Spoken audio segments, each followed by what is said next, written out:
दोस्तों, इस संसार में कुछ लोगों का मानना है कि कर्म किए बिना हमें कुछ भी प्राप्त नहीं होता, जबकि कुछ लोगों का मानना है कि हमें सिर्फ वही मिलता है जो हमारे भाग्य में लिखा होता है। तो अब जिज्ञासावश मन में ये सवाल उठता है कि कर्म बड़ा है या भाग्य। दोस्तों, कर्म और भाग्य के इस द्वंद्व को स्पष्टता से समझने के लिए पुराणों में एक कथा का वर्णन है और इसी कथा के माध्यम से आज हम आपको बताने की कोशिश करेंगे कि कर्म बड़ा है या भाग्य। लेकिन आगे बढ़ने से पहले आप सभी लोगों से विनती है कि अगर आप वेदों और पुराणों की ऐसी ही और भी ज्ञानवर्धक जानकारियां प्राप्त करना चाहते हैं तो वीडियो को लाइक करके चैनल को सब्सक्राइब कर ले और साथ में बेल आइकन जरूर दबा ले ताकि हमारी वीडियो की सारी नोटिफिकेशन आप तक पहुंच जाए। दोस्तों, पुराणों में वर्णित इस कथा के अनुसार ज्ञानेश्वर नाम के एक महान ऋषि हुआ करते थे जिनके दो शिष्य थे, कर्मेश्वर और भागेश्वर। एक बार कर्मेश्वर और भागेश्वर में तीखी बहस हो गई, जहाँ कर्मेश्वर का कहना था कि कर्म से बड़ा कुछ नहीं होता तो वहीं भागेश्वर का कहना था कि भाग्य सबसे बड़ा होता है। जब दोनों के बीच में हुई बहस का कोई नतीजा नहीं निकला तो दोनों अपनी समस्या के समाधान के लिए गुरुजी के पास पहुंचे और गुरुजी को अपनी सारी समस्या बता दी।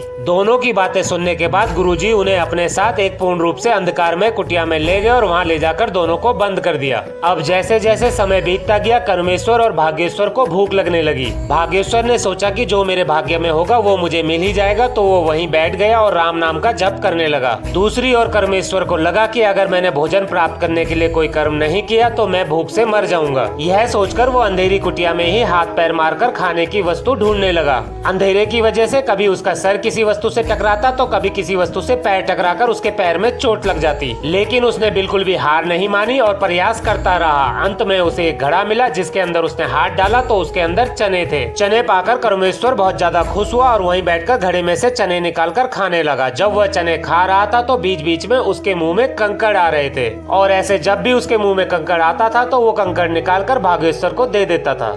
इस प्रकार पूरा दिन और पूरी रात गुजरने के बाद जब अगली सुबह गुरुजी ने द्वार खोला तो उन्होंने पाया कि कर्मेश्वर का तो पेट भरा हुआ था लेकिन भागेश्वर भूखा था। कुटिया का द्वार खुलने के बाद जब वहां रोशनी हुई तो कर्मेश्वर देखकर हैरान रह गया कि जो कंकड़ वो भागेश्वर को दे रहा था वो कंकड़ नहीं बल्कि हीरे थे। इस कहानी का सारांश ये है कि चाहे कर्मेश्वर हो या भागेश्वर, कर्म दोनों ने ही किया था। जहाँ कर्मेश्वर ने खाने की खोज की तो भागेश्वर ने राम नाम का जप किया। तो दोस्तों, कर्म और भाग्य में से ना तो कोई बड़ा है और ना ही कोई छोटा। अगर आपके कर्म अच्छे नहीं होंगे तो आपका भाग्य भी आपका साथ नहीं देगा और अगर आपका भाग्य अच्छा नहीं होगा तो आप अपने कर्म भी ठीक से नहीं कर पाएंगे।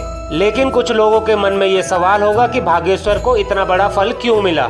इसका हल हमें भगवत गीता में मिलता है, जिसमें भगवान श्री कृष्ण कहते हैं, सब कुछ छोड़कर मेरी शरण में आ जाओ, मैं तुम्हें सभी दुखों और चिंताओं से मुक्त कर दूंगा। और क्योंकि भागेश्वर इतनी कठिन परिस्थितियों में भी सब कुछ छोड़कर भगवान की शरण में चला गया था तो इसलिए उसे इस फल की प्राप्ति हुई। दोस्तों, जाने से पहले वीडियो को एक लाइक कर देना और कमेंट में ये जरूर बताना कि कर्म और भाग्य में से आपके लिए ज्यादा महत्वपूर्ण क्या है।